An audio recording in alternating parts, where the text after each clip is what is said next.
I'm trying to roll this intro for this video, but my dog is whining because she needs to go for a walk. You guys want to see my little puppy? Check her out. She's not really a puppy, but yeah, see her?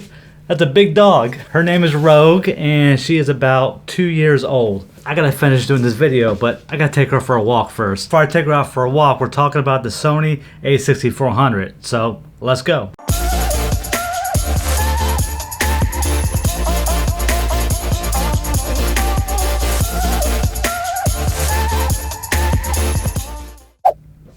Alright, so let's get started. The Sony a6400. First thing I want to say is the price.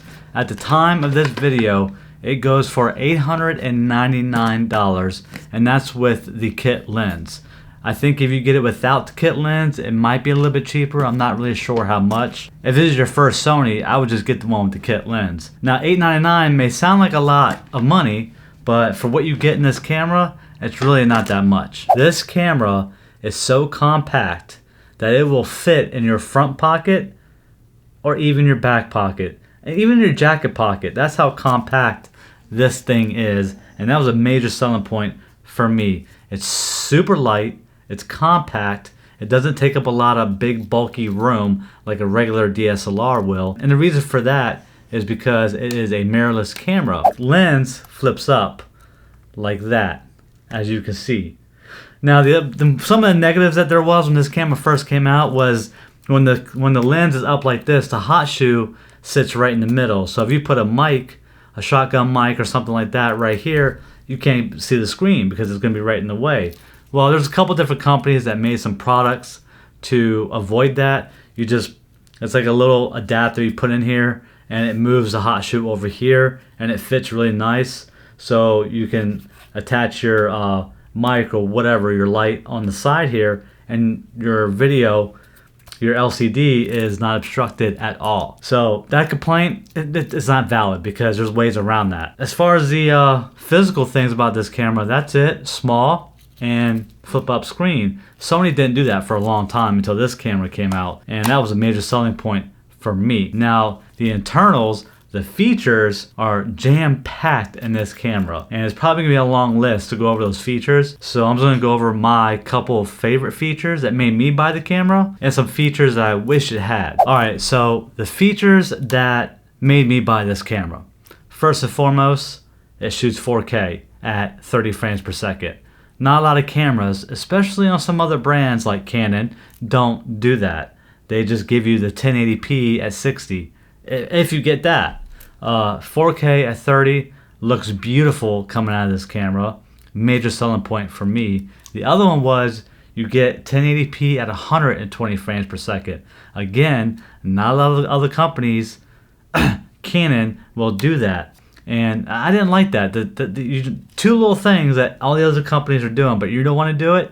But I'm not here to bash Canon. I'm here to talk about this particular camera. Those were two great selling points for me. Probably the two main ones. That in addition to the camera flipping up, or the monitor flipping up, I was sold. That's all I needed. Alright, so the other feature that I really liked about this camera, and I didn't really realize how much I would use it until after I got the feature, is the picture profiles. The S-Log 1, 2, 3, HLG, how you can, get flat profiles in your video. If you're not really a big color grader, or you don't really know how to color grade, that feature may not be a big deal, but it might inspire you to learn how to color grade, which it did for me. And now I can get those, great picture profiles. I can use my LUTs effectively that I bought probably from my favorite YouTubers, as you did, and now they look really good on the video. That was another awesome benefit to me, is the picture profiles. I mean, again, the other companies, Canon, don't have that. So as far as the positives go, that's probably it. 4K, flip up screen, and the picture profiles, and the 1080p at 120 frames per second. Those were the main things that I was looking for in a camera, and it had everything else that I was expecting that most cameras will have. The mic input, the SD card slot, the batteries, the HDMI out,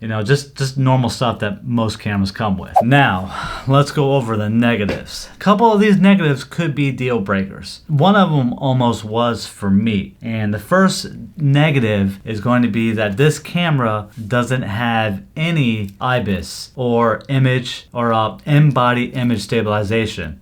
Surprisingly, quite a few cameras don't have that, but you might think they do. Even on the other brands, some of the cameras you think might have it actually don't. After I did a little bit of research, I realized that, you know, when you don't have a optically steadied lens on this camera, the shakiness or the vibration doesn't really seem as bad as a camera that has IBIS or in-body stabilization. So that wasn't really too much of a deal breaker for me after I did the research. Another way you could bypass that is every Sony lens, most of them will have OSS, which is optical steady shot. So that will solve that problem. But if you buy like a Sigma lens, you're not going to have that. And if you plan on doing a lot of vlogging, there is going to be a little bit of that shaky shutter. And it might bother you, it might not. I mean, a lot of YouTubers don't even mind it, and they're making whole beautiful videos with it, and you can't even tell the difference. So in my opinion, it's not a negative, but in some of those other people's eyes, it might be a negative. It was for me in the beginning, but it's not now. But I just wanted to let you guys know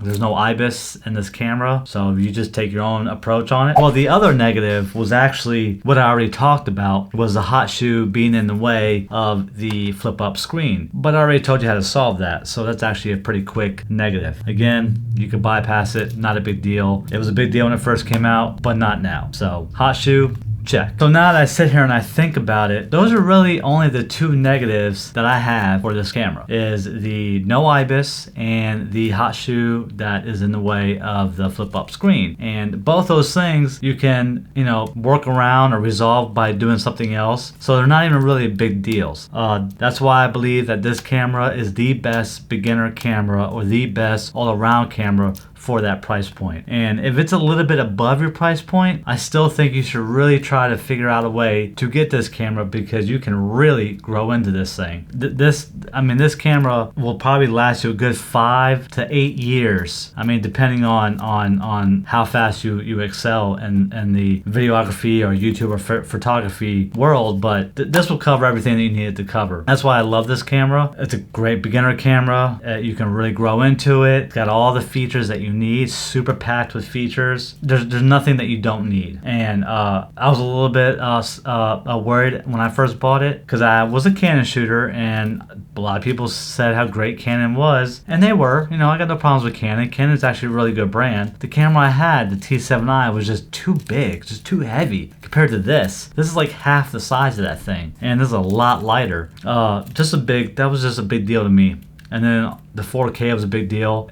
To buy a 4K camera in Canon or even Panasonic or Fuji, I mean, you had to spend like $1,200 to get 4K. Here you get it for $899. This is just my quick review on the Sony a6400. I hope it helped some of you out deciding on what kind of camera or which model you should buy. And those are my opinions on the Sony a6400. I think Sony overall is a great brand, and I think they're crushing it when it comes to cameras. And I think they're definitely dominating all the other companies, and they probably will for a while, because they're just really advancing when it comes to their cameras. So if you guys enjoyed the video, definitely give it a thumbs up, and if you're new to this channel, don't forget to hit that subscribe button and hit that bell icon so you're notified every time I put out a new video. Appreciate you guys watching, and that's all I got, and I'll see you in the next one. Peace.